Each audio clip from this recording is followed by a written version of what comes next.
Welcome to Volume 2 of the Colossus Open Tipping Update Show. Hamish. Very good to be back with you, Grabba. You're the stat man, Grab, and what I'm looking at here, I don't even have words to describe the amount of effort that's gone into this stat sheet, so I'm so excited to hear you talk about all the numbers and all the data that we've collected off the tipping sheets. Thanks, Hamish. One good thing about the Open is there's lots of stats to be had. Absolutely. So 130 tippers, tip sheets we got back in, and 66 from Kingston, 64 from Mornington. So Team Kingston getting it done. Pretty good representation. Yep. I did say there was 9.4 million combinations of tips you could do across the 22, and so unsurprisingly we didn't get a single identical tip sheet.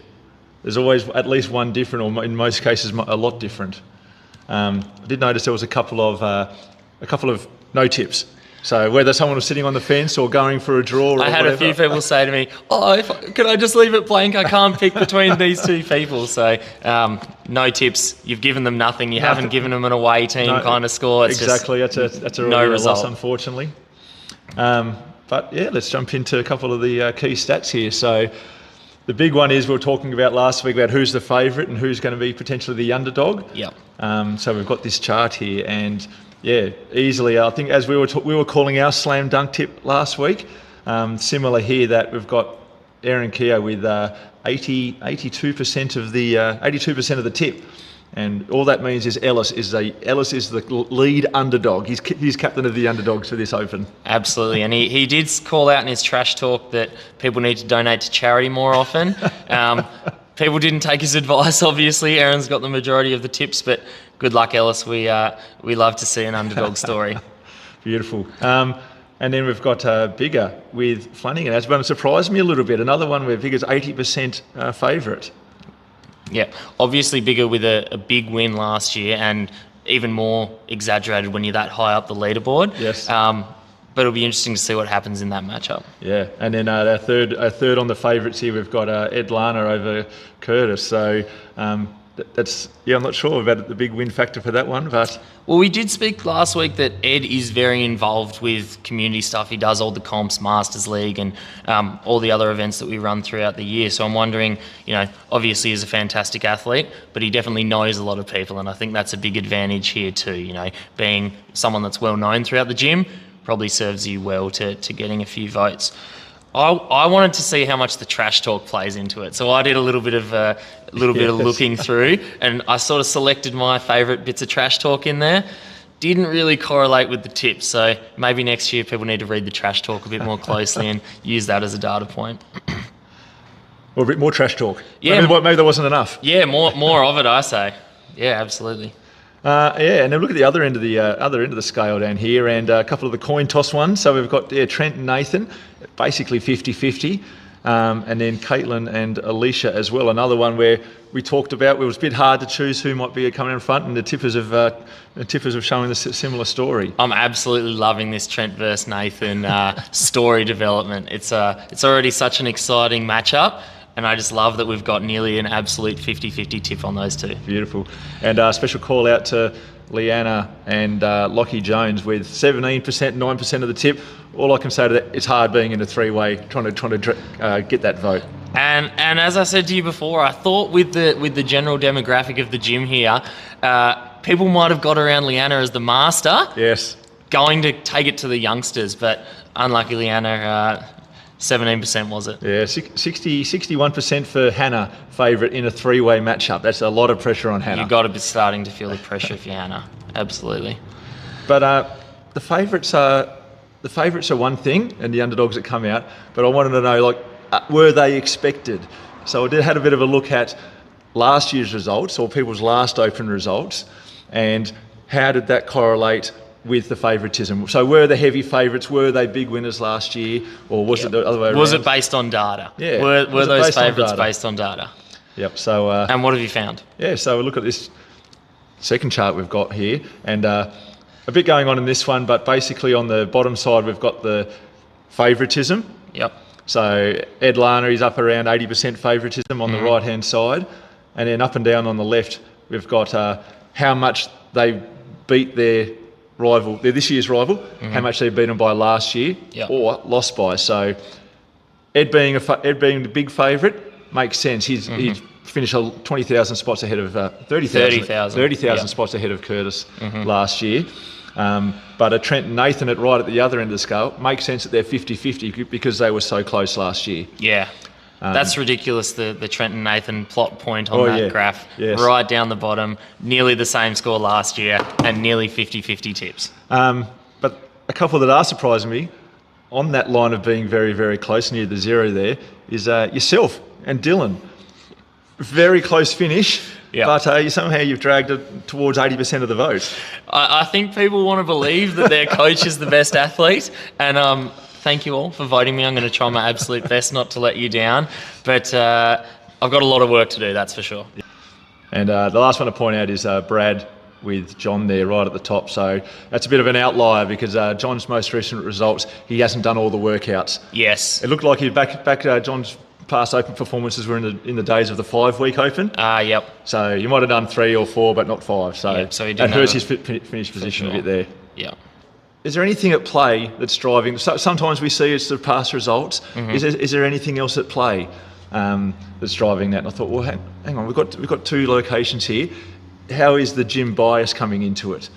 Are some certain matchups looking, even at one gym, but they're landslides at the other, or is it even across the board? So we've done a breakdown between the Mornington tippers and the Kingston tippers and how they went with each of the matchups. Yeah, the outlier ones are the ones that are really interesting. So we already touched on it. Leanna, 17% of the vote. When we break that down by gym, 25% at Mornington. Yep. Still a little surprise, a little lower thought, but Kingston 9% of the Only vote. 9% of the people vote. at Kingston tip Leanna. My question, Hamish, is: are people at Kingston not on the app? They don't see her scores. They don't see coming the scores. Through. I'm not sure. I did have a note here that we can talk to a little bit later, but we've got slightly less members at Kingston. Does that make for a bit more Kingston solidarity? Yes. Is that a factor here? I'm not sure. Good one there, and Hannah, strong vote across the board, even pulling a bit more at Kingston. Now the Matt Brooks and Matt Brown one, we've left that in there. As you said, we've called that a scratching. But it was just interesting that at Kingston, Matt Brownie had a lot of the vote. I think the word had got out about the injury, so word travelled out at Kingston. People were not tipping Brooksy. There's a couple of 50-50 ones. So we've got Brody and Coach Loz 50-50 at Mornington. Loz is wiping the floor with Brody at Kingston, and even though he does train there occasionally. And another one with myself and Anna. About 50-50 at Mornington, but hometown hero at Kingston pulling 80% of the vote there. I would say the Flanagan bigger matchup and bigger favourite across both gyms, but 95% of the Kingston vote for Kieran. So my question, Hamish, was that gym bias, is it across the board, or are there certain individuals who are more loyal to their gym than others? So here we're moving from the score sheet, who the names on the sheet, to the people who are filling it in. So the tippers. So I've made a loyalty index. So we've got 6 matchups where there's a Kingston athlete and a Mornington athlete. So some have got Mornington, some have got Kingston. We've got 6 matchups where we've got one from each gym. And how have the public voted in those matchups? So on our loyalty score, on average, Mornington is 47% loyal. So more often than not, they'll tip the Kingston person than the Mornington, but Kingston's the other way around. You talked about this, that Kingston are 57% loyal to their tippers. So Kingston solidarity. Yeah. Importantly, that comes down to who are the loyal ones? And Nick Wazowski, he 100% loyal to Mornington, and with him is not far behind you and Davey, Juliet, and Caitlin. Caitlin Solomon. They're all pretty loyal to. And you mentioned something about those guys in particular, didn't you? They'd tipped everyone at Mornington except in one matchup. And it was you versus Anna, wasn't it? That's right. You and Juliet and Caitlin was. I was the one who they weren't loyal to. They tipped all Mornington people except they've gone for Anna in the matchup with yourself. That's funny. And the Kingston loyal ones, we've got Sam Loader, Luke Murray, and Karen Kennedy. And in those 6 matchups, they've tipped the Kingston every time. Now, the important one is to look at also who is really tipping with their brain and not their heart. So our least loyal tippers. And there's a lot. There's a lot. Call of them out. There's I a want lot to of hear Mornington. them. The least loyal. We've got Penno, Lynn Horton, Kim James, Parko, Zoe Hindle, G Griggs, Nina, Rich Fury, and Georgia. So they're all at 15%. And so the only ones they're tipping is Hannah or Leanna over Jess, and Juliet over Hannah Carmen. And at the Kingston, the least loyal tippers, Amanda Rivieri 17%, and then Anna Burke and Curtis Hempensall at 20%. Call them out. Right, so talking of the favourites, I was interested in who's actually tipping the favourites. Who's thought, they're going to be a sure thing, I'll go through them all. Who's actually going the Smokies? Who's going for a few of the upsets, perhaps? So we've had a look on this, and we've got 22 matchups across the board, and there's one person who has tipped 21 out of 22 favourites. Favourites, of course, going with the crowd, the popular vote, not just necessarily on the data. And yeah, Parko. Parko is one of those. So a bit of a sheep, perhaps. Following. He's just following the crowd, doesn't want to be his own man. And going from the other end of the scale with only tipping 9 favourites is Yenda Mudron. So going for a few smokies there. I like that, the long odds. Not far behind on that one is Liv Burnett, Nick Wazorski, Luke Murray and Eli Mudron. So they're going for only 10 favourites out of the 22.